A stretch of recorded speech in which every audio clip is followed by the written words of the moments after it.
தங்கத்தை ஏன் இவ்வளோ ஹோல்டு பண்ணி பிடிக்கணும்? அது காங்கிரஸ் கவர்மெண்ட்டாக இருக்கட்டும், பிஜேபி கவர்மெண்ட்டாக 91 பாருங்க, 77 79 வரைக்கும் ஜனதா கட்சி தான் இருந்தது ஆட்சியில். அதோட சக்ஸஸர் தான் இந்த பிஜேபி. அதனால எல்லாரும் இந்த விஷயங்களை தான் வந்து தாவூத் இப்ராஹிம், ஹாஜி மஸ்தான் இவங்கெல்லாம் பண்ணிட்டு இருந்தாங்க. அவங்க வரதராஜ முதலியார் இந்த மும்பை கோஸ்ட் சைட்லாம் பார்த்தா இன்னும் கடலில் நிறைய தங்கம் இருக்குது அப்படின்ற மாதிரி. ட்ரூமன் என்ன சொல்லிட்டான், வேர்ல்டு வார் 2க்கு அப்புறம் யாருமே கோல்டு வச்சுக்கூடாதுன்ட்டான். எல்லா கோல்டும் என்கிட்ட கொடுத்துட்டு டாலர் வைக்கன்ட்டான். அந்த நிலைமை இந்தியாவுக்கு வருமா சார்? இல்லை, நீங்கள் சொல்கிறது கூட இந்த சாவரன் கோல்டு பாண்ட் கொஞ்சம் ஏதோ ஒரு சில இடங்களில் ஒத்து போகிற மாதிரி ஒரு. அதனால தான் நான் அலர்றேன் எப்போதும் என்னை கேட்கும்போது.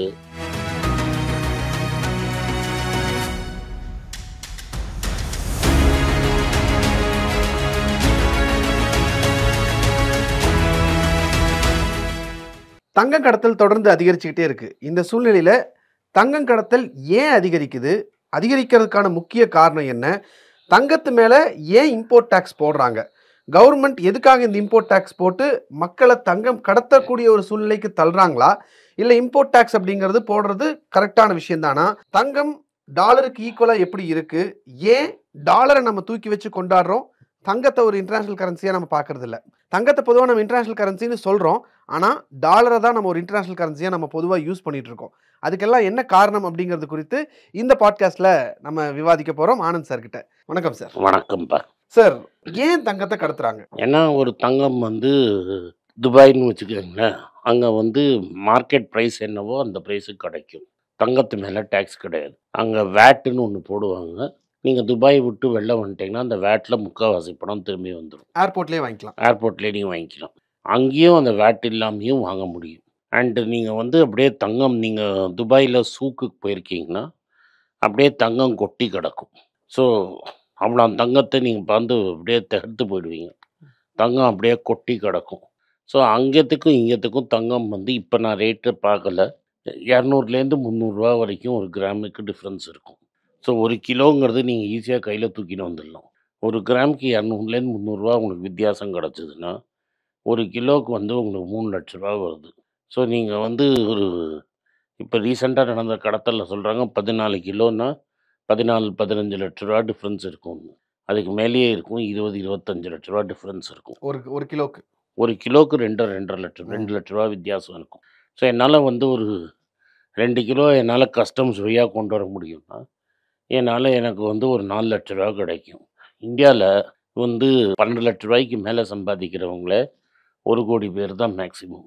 ஸோ நான் ஒன்றும் பண்ணாமல் துபாயிலேருந்து அப்படியே ஃப்ளைட்டில் 1 கிலோ எடுத்துகிட்டு வந்தால் எனக்கு 2 லட்ச ரூபா கிடைக்கும்னா ஏன் நான் பண்ண மாட்டேன்? எல்லோரும் பண்ணுவோம். பயம் இல்லாதவங்க பண்ண மாட்டாங்க.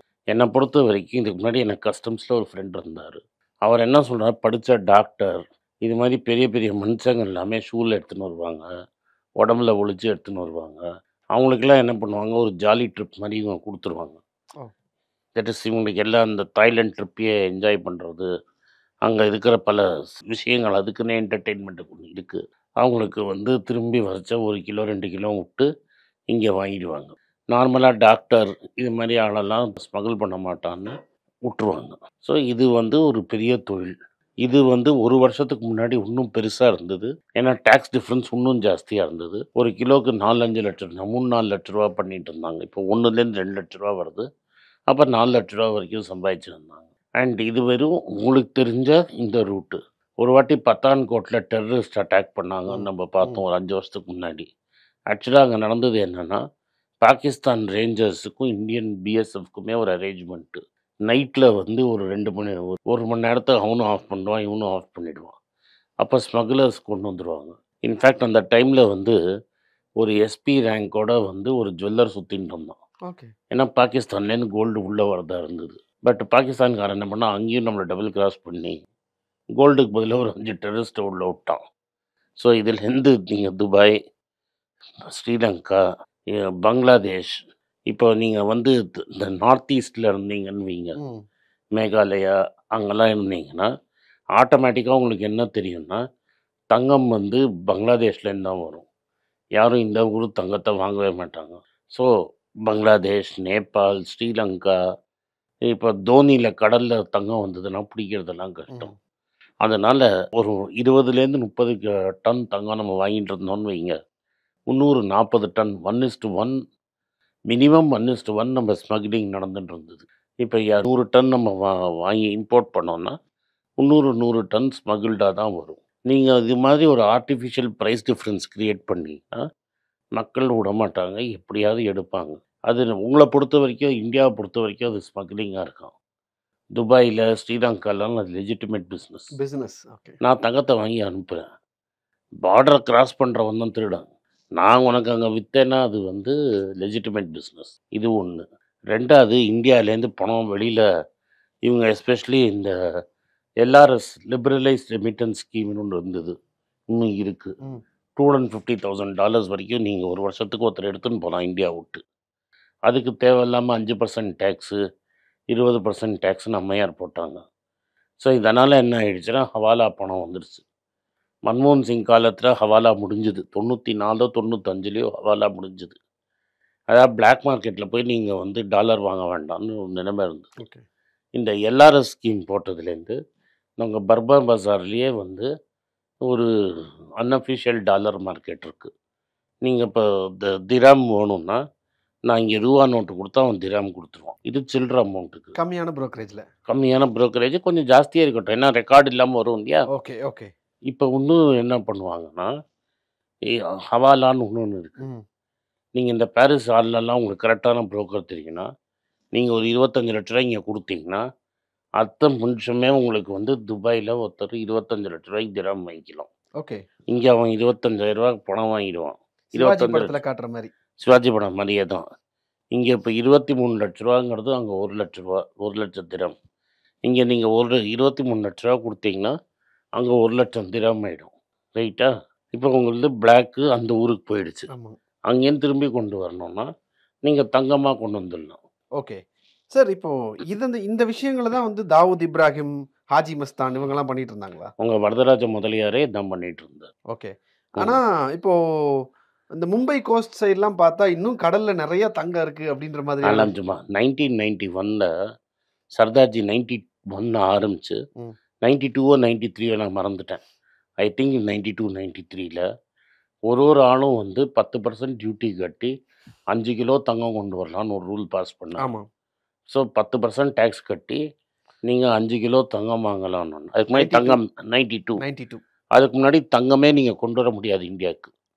இப்போ நானே டேக்ஸ் கட்டி 5 கிலோ தங்கம் கொண்டு வரலான்னு டபால்னு ஸ்மக்லிங் குறைஞ்சிருச்சு.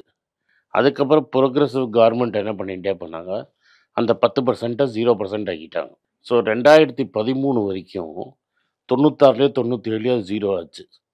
அங்கேருந்து 2013 வரைக்கும் 0லேயே தான் இருந்தது. 2013 என்ன ஆச்சுன்னா பிரணாப் முகர்ஜி திரும்பி டேக்ஸை கொண்டு வந்தார். பிரணாப் முகர்ஜி நாக்பூருக்கு போன பிரசிடெண்ட்டு. அதுலேருந்தே நீங்கள் புரிஞ்சுப்பீங்க. ஸோ அவர் நாக்பூருக்கு போன பிரசிடெண்ட்டு அவர் தான் திரும்பி ஸ்டேட்டஸ்டாக டேக்ஸை கொண்டு வர்றாரு. அப்போ வந்து இந்த பிஜேபி என்ன சொன்னாங்க, அது தப்பு, நியாயமே இல்லை, நாங்கள் பவருக்கு வந்தால் அதை நிறுத்திடுவோம்னாங்க. இவங்க வந்து உடனேயே வந்து இந்த மார்வாடிகள்லாம் நம்ம ஊரில் இருக்கிற சங்கி மார்வாடிகள்லாம் என்ன பண்ணாங்கன்னா பீச்சில் வந்து ஜுவல்லரிக்காக டேக்ஸ் எல்லாம் டிஷர்ட்டெல்லாம் போட்டுன்னு சுற்றினது எனக்கு ஞாபகம் இருக்குது. ஓகே. பிரணாப் முகர்ஜியை திட்டினது அவங்களுக்கு என்ன தெரியலன்னா பிரணாப் முகர்ஜியும் அவங்க ஆள் தான் அவங்களுக்கு புரியல. இந்த சைடு வெள்ளம் வந்த அப்புறம் 15% வரைக்கும் டேக்ஸ் ஏற்றிட்டாங்க. ஆனால் அந்த டிஷர்ட்டை நான் பார்க்கவே இல்லை. ஏன்னா இந்த வாட்டி டிஷர்ட் போட்டுன்னு சுற்றின்னு இருந்தால் பிடிச்சி ஈடி உள்ளே போட்டு பெண்டை கட்டியிருப்பான். அதனால அவங்கள யாரையும் பார்க்கவே இல்லை. டேக்ஸ் ரொம்ப ஜாஸ்தியாகிடுச்சு. அதுக்கப்புறம் இவங்க என்ன பண்ணாங்க, ஒரு எப்போதுமே வந்து இந்த ஜான் மேனார்ட் கீன்ஸ் அப்படின்னு ஒருத்தர் இருந்தார். அவர் தான் மாடர்ன் எக்கனாமிக் தியரிக்கு தந்தை. அவர் ஒன்று என்ன சொன்னார்னா, நீ எவ்வளோ பெரிய புத்திசாலியாக இருந்தாலும், நீ எவ்வளோ பெரிய லீடரோ டிக்டேட்டராக இருந்தாலும், உன்னோட political philosophy and economic philosophy எவனோ ஒரு இர்ரெவலண்ட் எக்கனாமிஸ்ட் எவனா எழுதியிருப்பான்னு. அதனால் நீங்கள் எக்கனாமிக்ஸ் இல்லாமல் பாலிட்டிக்ஸே பண்ண முடியாது. ஸோ இவர் என்ன பண்ணாருன்னா, டியூட்டி ஏற்றினா எல்லாம் சரியாக போய்டும்னு இவருக்கு சொல்லி கொடுத்தாங்க. அண்ட் தங்கத்தை இம்போர்ட்டை மக்களை நிறுத்த முடியும் அப்படின்னு இவருக்கு ஒரு ஐஏஎஸ் ஆஃபீஸர் ஐடியா கொடுத்தாரு. அந்த ஐஏஎஸ் ஆஃபீஸர் இன்னும் நீ பென்ஷன் வாங்கிட்டு தான் இருக்கிறான். அவன் என்ன சொன்னான், நீங்கள் சாவரின் கோல்டு பாண்டுன்னு ஒன்று போட்டிங்கன்னு வைங்க, எப்படி நீங்கள் கொரோனாவில் மணி அடின்னு சொன்னீங்கன்னா எல்லாம் பைத்தியக்காரனா வந்து மணி அடிச்சான் பாருங்க. இந்த ஹிந்துவோட ஓனரும் ஒன்று வந்து மணி அடிச்சுது, அமிதாப் பச்சனும் மணி அடித்தான். எல்லாருமே அது பண்ணாங்க. எல்லாருமே இப்போ கோமாளிங்க தான். எல்லா கோமாளிங்களும் வந்து பண்ணிட்டு அதே மாதிரி அப்படி பண்ணால் கொரோனா போயிடும், லைட் எரிஞ்சால் கொரோனா போயிடும் அப்படின்னு நம்பி பண்ணிட்டு இருந்தாங்களோ, நீ வந்து சாவரின் கோல்டு பாண்டு ஒன்று இன்ட்ரடியூஸ் பண்ணு, நீ தான் பெரும் தலைவர், எல்லாரும் கோல்டு பாண்டு வாங்கிப்பான், யாருமே தங்கத்தை இம்போர்ட் பண்ண மாட்டாங்கன்னு அவருக்கு ஐடியா கொடுத்தாரு. அதனால தான் அவர் சாவரின் கோல்டு பாண்டுன்னு ஒன்று விட்டார். அவர் என்ன சொன்னார், தங்கத்துக்கு பதிலா உனக்கு பாண்டா தரேன். சார் இந்த கோல்டு பாண்டுக்கு போவோம். ஆ, அதுக்கு முன்னாடி அது ஒரு நேக்கட் ஷாட்டு. ஓகே இன்னைக்கு அது இந்தியாவுக்கு 1,50,000 கோடி நஷ்டத்தை கொடுத்துருச்சு. அந்த 1,50,000 கோடி நஷ்டம் இன்னும் பெருசாகிடக்கூடாதுன்னு அம்மையார் வந்து 15லேருந்து 6% டேக்ஸை குறைச்சதுக்கு காரணம் அந்த நேக்கட் ஷாட் தான். இதுதான் கதை. ஓகே சார், இப்போ எதுக்காக இம்போர்ட் டேக்ஸ் போடுறாங்க? ஏன்னா நான் வந்து இப்போ துபாய் போகிறேன், ம், இம்போர்ட் டேக்ஸ் இல்லை அப்படின்னா நான் பாட்டுக்கு எனக்கு எவ்வளோ வேணுமோ நான் வாங்கிட்டு வந்துட போகிறேன். ம், கவர்மெண்ட் செய்யக்கூடிய அதிகபட்ச செலவுகளில் ம். க்ரூட் ஆயிலுக்கு அப்புறம் கோல்டு இம்போர்ட்டுக்கு வந்து அதிகமாக நம்ம செலவு பண்ணுறோம் அப்படின்னு சொல்கிறோம். நம்ம கவர்மெண்ட் அதை கண்ட்ரோல்ல எடுத்துக்காம விட்டுட்டா? கண்ட்ரோலே எடுக்காமல் இருக்கிறது தான் கரெக்டு. ம். ரைட்டா? நீ கண்ட்ரோல் எடுக்காமல் எடுத்தால் இவ்வளோ தூரம் தங்கம் விற்காது. அப்போ ஏன் அதை பண்ணுறாங்க? ஏன்னா என்னால் வந்து மக்களை கண்ட்ரோல் பண்ண முடியும், நான் சொல்கிறத மக்கள் கேட்பான், நான் ஆல் பவர்ஃபுல் லீடர் அப்படின்னு நீங்கள் நினைக்கிறதுனால தான். அது வந்து மன்மோகன் சிங் வந்து 1956 அவரோட பிஹெச்டி தீசிஸோட இந்தியாவோட எக்ஸ்போர்ட் இம்போர்ட் பற்றி தான் அவர் எழுதியிருந்தார், long before he joined the government. அதில் அவர் என்ன சொல்கிறாருன்னா, நீங்கள் எக்ஸ்போர்ட் நிறைய பண்ணீங்கன்னா தான் உங்களுக்கு வந்து கண்ட்ரி ஸ்ட்ராங்காக வல்லரசாகும், ம் நீங்கள் சிலதை இம்போர்ட் பண்ணி தான் ஆகணும். அதனால் செல்ஃப் டிபெண்டன்சி, நான் எல்லாத்தையும் இந்தியாவிலே தயாரிப்பேன் அப்படின்னு நீங்கள் நினச்சிங்கன்னா இந்தியாவில் எல்லாத்தையும் தயாரிக்க முடியாது. எல்லா நாட்டுக்கும் ஒன்றுத்துக்கும் ஒரு ஒரு அட்வான்டேஜ் இருக்கும். நீங்கள் பண்ணுறத வெளிநாட்டில் வாங்கணும், வெளிநாட்டிலேருந்து உங்களுக்கு தேவையான பொருளை நீங்கள் உள் கொண்டு வரணும். இதுதான் இம்போர்ட் எக்ஸ்போர்ட் பிஸ்னஸ். இந்தியாவிலேருந்து எக்ஸ்போர்ட் பண்ணுறதுக்கு ஒன்றும் கிடையாது. ஆனால் நம்மளுக்கு தேவையான பொருள் ஒன்று பெட்ரோலு, இன்னொன்று பருப்பு வகைரா, ஆமாம். வெஜிடபிள் ஆயில், தங்கம். இது 4 தான் பெரிய இம்போர்ட் இந்தியாவில். பருப்பும் தங்கமும் ஒன்றா சார்? பருப்பு சாப்பிட்ற விஷயம், தங்கத்தை ஏன் இவ்வளோ ஹோல்டு பண்ணி பிடிக்கணும்? அது காங்கிரஸ் கவர்மெண்ட்டாக இருக்கட்டும், பிஜேபி அது கவர்மெண்ட்டாக 91 பாருங்க, காங்கிரஸ் பிஜேபியிலே நான் பேசல. 77லேருந்து 79 வரைக்கும் ஜனதா கட்சி தான் இருந்தது ஆட்சியில். அதோட சக்ஸஸர் தான் இந்த பிஜேபி. அதனால எல்லாரும் பவரில் இருந்தாங்க. ம் 91 மன்மோகன் சிங் முன்னாடி, மன்மோகன் சிங் பின்னாடி ஆமா. நீராவா ரெண்டாக பிரிங்க. ம் மன்மோகன் சிங்கிறவர் வந்து இந்தியாவோட செகண்ட் இண்டிபெண்டன்ஸ். அதுக்கு முன்னாடி பொருளாதாரம் தெரிஞ்சு பண்ணுறதுங்கிறது ரொம்ப கஷ்டம். ஏன்னா வேர்ல்டில் வந்து பொருளாதாரம் மாற ஆரம்பித்தது 1970s. கோல்டு ஸ்டாண்டர்ட் போனது 1971 ம் 15th ஆகஸ்ட். ஒன்றா நீங்கள் நேருவை திட்டக்கூடாது, நேரு 64 செத்துட்டான், அப்போ கோல்டு ஸ்டாண்டர்ட் தான் இருந்தது. 1971 15th ஆகஸ்ட் தான் கோல்டு ஸ்டாண்டர்ட் போயிடுச்சு. ஸோ இந்திரா காந்தியோட செகண்ட் டேர்ம் முடிகிற சமயத்தில் தான் கோல்டு ஸ்டாண்டர்ட் போய் அவங்க புரியறதுக்குள்ளேயே அவங்க 6 வருஷத்தில் அவன் பவரை விட்டு போயிட்டாங்க.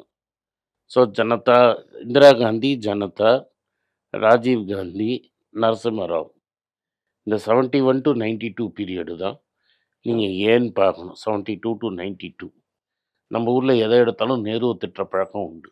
இப்போ அதுக்கு முன்னாடி என்னென்னா 1945 பிரெட்டன் அண்ட் வுட்ஸ் அப்படின்னு ஒரு சிஸ்டம் மீட்டிங், அப்படி ஒரு இடத்துல ம் மீட்டிங் போட்டாங்க.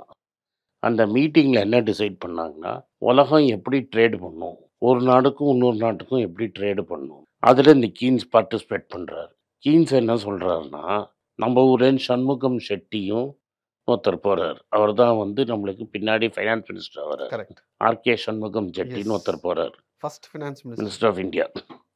ஸோ இவங்க என்ன டிசைட் பண்ணுறாங்கன்னா, எல்லாம் பேச்சுவார்த்தையில் ஒரு காமன் கரன்சி வச்சுக்கலான்னு. ம் அதுக்கு இவர் வந்து பேங்கர் அப்படின்னு ஒரு கரன்சியை சொல்கிறார். ம் அதாவது ஒரு நாட்டோட கரன்சி இல்லாமல் எல்லா நாட்டு கரன்சி. அமெரிக்கா என்ன சொன்னான், டேய் நான் தான் கடன் வாங்கி உங்களெல்லாம் போரில் ஜெயிக்க வச்சுருக்கிறேன், நான் சொல்கிறது தான் சட்டம்ட்டோம். இன்னைக்கு வரைக்கும் அப்படி தானே சார் இருக்கு? அதான் அன்றைக்கி ஆரம்பிச்சது தான் அது. ஏன்னா நாட் ஒன்லி எல்லா ஆர்ம்ஸையும் எல்லாமே கடனில் கொடுத்துருந்தான். யூரோப்புக்கு ஃபுல்லாக கடனில் அவன் ஃபுல்லாக ம் டேங்க்லேருந்து ரப்பர் செருப்புலேருந்து எல்லாம் ஜெட்லாம் அவன் கடனில் கொடுத்துருந்தான். ஏன்னா யூரோப்பில் ஒன்றுமே ரெடி பண்ண முடியாது. ஸோ அவன் என்ன சொன்னான், டாலர் கணக்கில் கடன் நான் கொடுத்துருக்குறேன், அப்போ என் கரன்சி தான் சுப்ரீமாக இருக்கும். அதுக்கு முன்னாடி வந்து பிரிட்டிஷ் பவுண்டு கரன்சி சுப்ரீம். ம். அதுக்கு முன்னாடி டச் கில்டர்னு ஒரு கரன்சி சுப்ரீம். இது வரைக்கும் 3 கரன்சி மாறி இருக்கு. Dutch, British pound. அதனால தான் ஒரு பவுன் 8 கிராம்.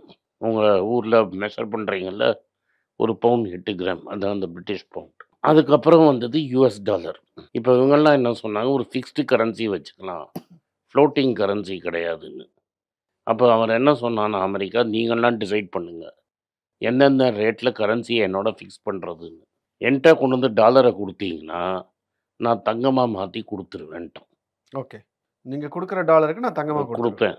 ஒரு $36 1 அவுன்ஸ் கோல்டு தருவேன் நான். ம். ஒரு அவுன்ஸுங்கிறது 30 கிராமுக்கு ஏறத்தாழ அந்த ஏறத்தாழ ஆமா. ஸோ 30 கிராமு தரேன் நான். $36 எல்லாருமே ஃபிக்ஸ் பண்ணி நம்ம ₹4 அதை ஃபிக்ஸ் பண்ணோம். எக்ஸாக்ட் நம்பர் மறந்துட்டேன்.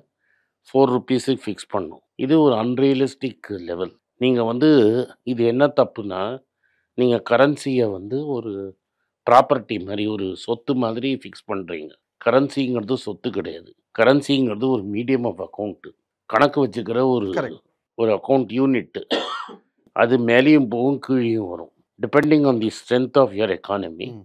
மேலேயும் கீழேயும் அது போகும். நீங்கள் அன்ரியலிஸ்டிக்காக ரொம்ப ஹையாக வச்சிங்கன்னா, உங்கள் ஊர்லேருந்து கரன்சி ரொம்ப ஸ்ட்ராங்காக இருந்தால் உங்கள் ஊர்லேருந்து எக்ஸ்போர்ட் பண்ண முடியாது. இந்தியா வந்து ஆக்சுவலி ஃப்ளோட் பண்ணி கம்மியாக வச்சுருக்கணும். நம்மகிட்ட ரிசர்வ்ஸ் அப்போ நிறைய இருந்தது. ஏன்னா வெள்ளைக்காரன் போயிடணும். And Keynes, the great Keynes himself was handling our currency. Hmm. அதனால் for a brief period India was the best currency in the world, better then even dollar. Okay. 1920s not கீன்ஸுங்கிறவர் வந்து இதை ஹேண்டில் பண்ணிட்டு இருந்தார் இந்த ம். கரன்சியை. So நம்ம ₹4 fix பண்ணோம். அது ஒரு அன்ரியலிஸ்டிக் லெவல். 71 வரைக்கும் ஓடிட்டு இருந்தது 20 வருஷம். இங்கே அங்கே அது இந்தியாலையும் பெரிய ப்ராப்ளம்லாம் தெரியல. 60s தான் ஃபஸ்ட்டு ப்ராப்ளம் வருது. நம்மகிட்ட பணம் இல்லை, டாலர் இம்போர்ட் ம். பண்ணுறதுக்கு டாலர் இல்லை. 65லேருந்து நம்ம டிவேல்யூ பண்ண ஆரம்பிக்கும். 65, 66 டிவேல்யூ பண்ணுறோம். அப்போ டிவேல்யூனா நம்ம கரன்சியோட வேல்யூவை குறைக்கிறது. குறைக்கணும். ம். 4 6 ஆக்குறது, 6 8 ஆக்குறது. அதுக்கெல்லாம் அப்போல்லாம் குவிக்ஸாட்டிக் இருக்கும். நீ டாலரே வாங்க முடியாது. ஒரு சிட்டிசனாக இருந்தேன்னா நீ டாலரே வாங்க முடியாது. புஸ்தகம் இம்போர்ட் பண்ண முடியாது. ஒன்றுமே நீ இந்த ஃபோனு கீனு என்னுமே வாங்க முடியாது. எல்லாம் மன்மோகன் சிங்கிடா. இப்போ நான்லாம் வந்து பஃபெட் புஸ்தகத்தை திருட்டுத்தனமாக ஸ்மகிள் பண்ணி படித்தேன். ம். நீங்கள் புஸ்தகம்னா ஈஸியாக வாங்கிட முடியாது. அதுக்கு நீங்கள் பர்மிஷன்லாம் கொடுக்கணும். வெளிநாட்டுக்கு போகிறதுக்கு ஒரு வாட்டி போயிட்டு வந்தீங்கன்னா உங்களுக்கு $500 தான் கொடுப்பாங்க. $500 வச்சுட்டு நீங்கள் டீ காஃபி கூட சாப்பிட முடியாது. அப்புறம் அது $750. நான் முதல் வாட்டி என்னை தனியாக வெளிநாட்டுக்கு அனுப்பிச்சும்போது $750 தான் அலௌடு. ஓகே. அதில் $600 அந்த டூர் ஆப்ரேட்டரே வாங்கிட்டான். என் கையில் $150 தான் இருந்தது. எங்கள் அப்பா என்ன சொன்னார், நீ ரோமில் இறங்கு, நான் வந்து இது சவுதியிலேருந்து உனக்கு பணம் அனுப்புகிறேன்னாரு. இதுதான் இந்தியாவோட ரியாலிட்டி புரியறதுக்காக நான் சொல்ல வைக்கிறேன். ஓகே. நீங்கள் தங்கத்தை பற்றி கேட்குறீங்க. செக்யூரிட்டி அனாலிசிஸ் கூட நீங்கள் இம்போர்ட் பண்ணி வாங்க முடியாது. 91க்கு முன்னாடி அது புக்கு கூட வாங்க முடியாது. இன்டெலிஜென்ட் இன்வெஸ்டர் கூட வாங்க முடியாது. எவ்வளோ பெரிய சேஞ்ச் அவன் பண்ணியிருக்கான்னு நீங்கள் புரிஞ்சுக்கணும். ரைட்டா? ம். ஸோ அவங்க ஃபிக்ஸ் பண்ணாங்களா, அவன் என்ன பண்ணான், இஷ்டத்துக்கு டாலர் அடிச்சுக்கிட்டே போனான். அவனை ஃபோர்ட் நாக்ஸில் அவனை தங்கமே கிடையாது. ம். $10,000 தங்கம் அடிக்கிறதுக்கு காசு இருக்குன்னா அவன் $1,00,000 அடிச்சிட்டான். ஓகே. சார்ல்ஸ் டி கால்னு ஒரு பெரிய ஃப்ரெஞ்சு பிரசிடென்ட் இருந்தான்.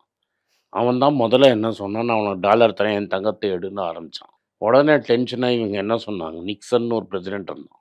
15ஆம் தேதி ஆகஸ்ட் 1971 என்ன சொன்னான், த டாலர் வந்து is my currency, is our currency, but your problem. இன்னிலேருந்து என்னால் வந்து டாலரை வந்து தங்கத்தெல்லாம் மாற்ற முடியாது. நீ டாலரை கொண்டு வந்து என் கையில் கொடுத்தேன்னா தங்கம் திரும்பி தர மாட்டேன்னா. ம்ஹ்ம். ஸோ 71 அஃபிஷியலாக $36 இருந்த தங்கம். It has to reflect how many dollars it is there. ஏன்னா நீங்கள் அதானே ஃபிக்ஸ் பண்ணியிருக்கீங்க. ஆமா. அது ஏற ஆரம்பிச்சு. ஏன்னா அப்போ தான் வியட்நாம் வார் நடந்து முடிஞ்சிருந்தது. இஷ்டத்துக்கு டாலர் அடிச்சிருந்தாங்க. டாலர். ஆ. நிக்சனும் ஹாப்பியாக இன்னும் டாலர் அடித்தான். 36லேருந்து ஒரு 8 வருஷத்துக்குள்ள அது $850 போயிடுச்சு. ஸோ 20 மடங்குக்கு மேலே போயிடுச்சு. 25 மடங்கு ஏறிடுச்சு. அப்போ தான் பால் வால்கர்னு ஒரு யூஎஸ் ஃபெட் சீஃபு வட்டியை அமெரிக்காவில் 20% கொண்டு போகிறாரு. தங்கம் $200 கொண்டு வராரு. இதுதான் கரன்சி ஃபிக்ஸ்டாக இருந்தது, கரன்சி ஃப்ரீயான வரலாறு. ஓகே. 45லேருந்து 71 வரைக்கும் பிரெட்டன் அண்ட் வுட் சிஸ்டம்ஸில் $36க்கு ஒரு அவுன்ஸ் கோல்டு கொடுத்துட்டு இருந்தாங்க. அப்போலாம் நம்ம ஊரில் தங்கமே பார்க்க முடியாது. ஏதாவது நீ ரொம்ப லிமிட்டடாக தான் தங்கம் வாங்க முடியும். தங்கம் வச்சுட்டாலே தப்புங்கிற மாதிரி இருந்தது எல்லா ஊர்லேயும். அமெரிக்காவில் இது இந்தியாவுடனே நேரு, இந்திரா காந்திலாம் சொல்கிறேன். அமெரிக்காலே it was illegal to own gold. Truman என்ன சொல்லிட்டான் வேர்ல்டு வார் 2க்கு அப்புறம், யாருமே கோல்டு வச்சுக்கூடாதுன்ட்டான். எல்லா கோல்டும் என்கிட்ட கொடுத்துட்டு டாலர் வாங்கிக்கன்ட்டான். அந்த நிலைமை இந்தியாவுக்கு வருமா சார்? அதெல்லாம் எனக்கு தெரியாது, நான் சொல்ல முடியாது. அதனால தான் நான் என்ன சொல்கிறேன்னா, தங்கம் வந்து ஃபிசிக்கலாக வாங்கிக்கங்க. இது அமெரிக்காவில் நடந்த வரலாறு சொல்கிறேன். இல்லை, நீங்கள் சொல்கிறது கூட இந்த சாவரின் கோல்டு பாண்ட் கொஞ்சம் ஏதோ ஏதோ ஏதோ ஒரு சில இடங்களில் ஒத்து போகிற மாதிரி ஒரு அதனால தான் நான் எப்போதும் என்னை கேட்கும்போது நான் கோல்டு பீஸ் வாங்கிக்கிறேன். ஒரு சர்க்காருங்கிறது என்ன வேணால் சொல்லலாம், நாளைக்கு தங்கம் வச்சுக்கிறது தப்புன்னு சொல்லலாம். அதனால முடிஞ்ச வரைக்கும் தங்கம் ஃபிசிக்கலாக இருக்கிறது தான் நல்லது. ஏன்னா வரலாறில் இது மாதிரி சர்க்கார்கள் பண்ணியிருக்கு. நீங்கள் சொன்ன அந்த பாயிண்ட் தான் சார். அதாவது தாவூத் இப்ராஹிம் சொன்னதாகவும் சொல்லுவாங்க, நான் பண்ணுறது பிஸ்னஸ். ஆமாம். கல்ஃபில் நான் வந்து துபாயில் நான் கோல்டு வாங்குறேன், ஆமாம். அங்கே எனக்கு அது பிஸ்னஸ். ஆனால் இந்தியாவுக்குள்ளே கொண்டு வந்தால் அதை நீங்கள் ஸ்மகிள்னு சொல்கிறீங்க. ஆமாம். எனக்கு அது நல்ல லாபம் தருது அப்படின்ற மாதிரியான ஒரு விஷயத்த அவர் சொன்னதா சொல்லுவாங்க. ஆமாம். மோமர் கதாஃபியும் லிபியா பிரசிடென்ட் மோமர் கதாஃபியும் வந்து கதாஃபிலாம் ஒரு டிக்டேட்டர். அவர் கோல்டு தான் இனிமேல் யூனிவர்சல் கரன்சியாக இருக்கணும். அது கோல்டை ஏன் யூனிவர்சல் கரன்சியாக வைக்க முடியாது? இன்ஃபேக்ட் கீன்ஸ் வந்து பார்பாரிக் ரிலிக் அப்படின்னா ஒரு எக்கானமியோட growth, ஒரு எக்கானமி எவ்வளோ க்ரோ ஆகுது, எவ்வளோ கான்ட்ராக்ட் ஆகுதுங்கிறது எவ்வளோ நோட் இன் சர்க்குலேஷன் வச்சு தான் டிசைட் பண்ண முடியும். இப்போ நோட் இன் சர்க்குலேஷனை நான் கம்மி பண்ணிட்டேன்னா எக்கானமி கொலாப்ஸ் ஆகிடும், டிஃப்ளேஷனில் போயிடும். ஒன்றுமே பண்ணாமையே ஜப்பான் டிஃப்ளேஷனில் போயிடுச்சு. இப்போ சைனா திரும்பி திரும்பி டிஃப்ளேஷனில் போயின்னு இருக்கு. நீ கோல்டுக்கு அகேன்ஸ்டாக லிங்க் பண்ணதுனால என்ன ஆகிடும்னா, number of amount of money in circulation is link to gold.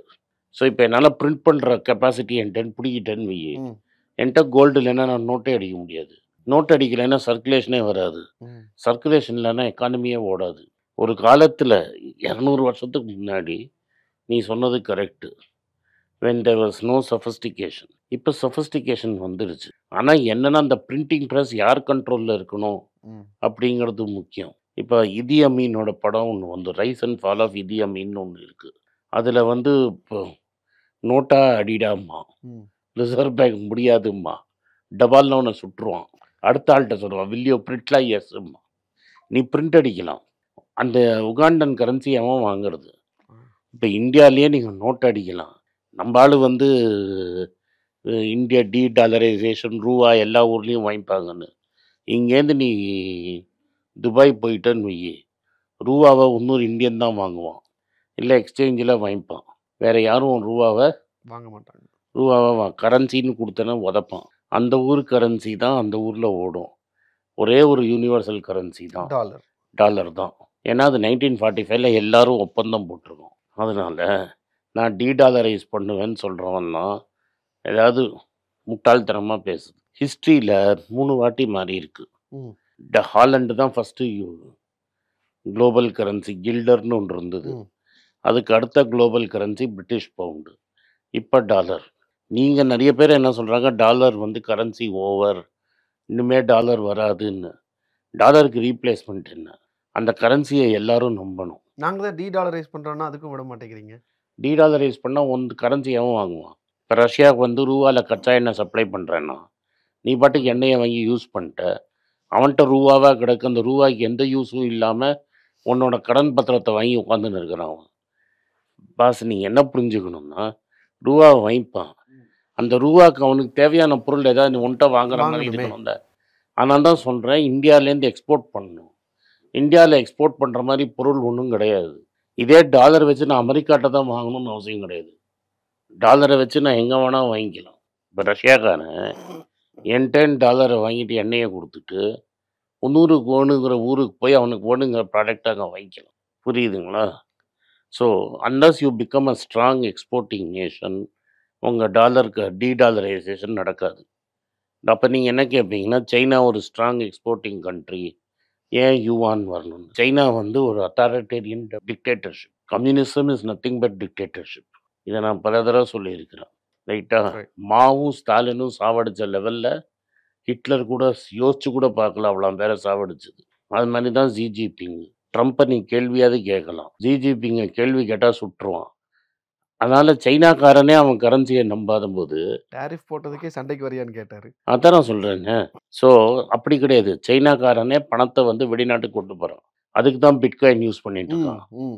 அதனால சைனாவில் பிட்காயின் விலை கம்மி ஜாஸ்தி, அமெரிக்காவில் விலை கம்மி, 10% ப்ரீமியம் இருக்கும். ஏன்னா இங்கே வந்து சைனா கரன்சியை வாங்கிட்டு பிட்காயின் கொடுப்பான். ஆ. அந்த பிட்காயினை உங்கள் ஊருக்கு அமெரிக்கா கொண்டு போனால் நீ டாலராக மாற்றிக்கலாம். உங்களுக்கு புரியுதா இல்லையா? புரியுது புரியுது சார். புரியுது இல்லை? அது ஒரு பிளாக் மார்க்கெட் ஹவாலாக்கு ஒரு வழி. இந்த ஊரில் ஒரு கீச நோட்டை கொடுக்குற மாதிரி பிட்காயின் ஈத்தர்னு ஒரு நோட்டு. அதனால சைனாக்காரனே அவன் கரன்சியை நம்பாமல் சைனா விட்டு எப்படி ஓடலான்னு பார்க்கும்போது அவன் கரன்சியை அவன் எல்லாரும் வாங்குவான்? வாங்க மாட்டான். ஸோ நீங்கள் ஒரு ரிசர்வ் கண்ட்ரி ஆனோன்னா உங்களுக்கு ஒரு ஸ்ட்ராங் டெமோக்ரஸி இருக்கணும். ஃபஸ்ட்டு கண்டிஷன் லிபரல் டெமோக்ராட்டிக் கண்ட்ரியாக இருக்கணும். ரெண்டாவது அந்த நாடு ஒரு ஸ்ட்ராங் எக்ஸ்போர்ட்டிங் நேஷனாக இருக்கணும். இந்தியா வந்து எக்ஸ்போர்ட்டிங் நேஷன் கிடையாது, லிபரல் டெமோக்ரஸி.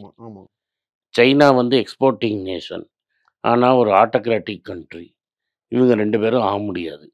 எல்லாரும் நினச்சாங்க யூரோ ஆளான்னு. ஆனால் யூரோ எப்படின்னா மானிட்ரி ஒரு நாடாகிடுச்சு, ஆனால் ஃபிஸ்கலி 20 நாடாக இருக்குது. ஸோ அவங்களால யூனிஃபை ஆக முடியாது. ஆனால் இந்த 3 கண்ட்ரிஸ் தான் ஹோப்பே இருக்குது. Euro, India, China. இது 3த்துலேயும் இந்த ப்ராப்ளம் இருக்கிறதுனால அமெரிக்காவுக்கு டாலருக்கு இப்போதைக்கு த்ரெட்டே கிடையாது. Okay sir. இவ்வளோ நேரம் கோல்டு இம்போர்ட் பண்ணுறதுல இருக்கக்கூடிய பிரச்சனை என்ன, கோல்டு ஏன் ஸ்மகிள் பண்ணுறாங்க, கோல்டை ஸ்மகிள் பண்ணுறதுனால என்ன நடக்குது, இம்போர்ட் டேக்ஸ் ஏன் போடுறாங்க, இந்த மாதிரியான விஷயங்கள்லாம் தாண்டி டாலர் உடைய முக்கியத்துவம் என்ன, ஒரு டீடாலரைசேஷன் அப்படிங்கிறது ஏன் இங்கே ஒர்க் அவுட் ஆகாது அப்படின்றது குறித்து எல்லாம் விளக்குனீங்க. உங்களுடைய நேரத்திற்கு நன்றி சார். நன்றி. வணக்கம். இது ஆனந்த் ஸ்ரீனிவாசன். இது என்னோட பர்சனல் சேனல். மணி பேச்சுக்கு தனியாக ஒரு சேனல் இருக்குது, அது டெலிகிராஃப் சேனல். இது என்னோட பர்சனல் சேனல். நான் என்ன நினைக்கிறேன், நான் வந்து தத்துவ பேச்சை பற்றி என்ன பேசுகிறேன், நான் வந்து பொருளாதாரத்தை பற்றி என்ன நினைக்கிறேன், ஜென்ரல் பொருளாதாரத்தை பற்றி நினைக்கிறேன், என் ஐடியாலஜியை பற்றி நான் என்ன நினைக்கிறேன், என்னோடய ஃபிலாசபி, என்னோட நம்பிக்கை, ரமண மகரிஷி, சார்லி மங்கர் பற்றிலாம் என்ன நினைக்கிறேன்னு இதில் பேசுவேன். இதில் வீடியோ அப்டேட் அப்பப்போ வரும். நீங்கள் சப்ஸ்கிரைப் பண்ணிங்கன்னா என்ன நீங்கள் பர்சனலாக ஃபாலோ பண்ணுறீங்க. இது மணி பேச்சு இல்லை, இது இன்வெஸ்ட்மெண்ட் இல்லை.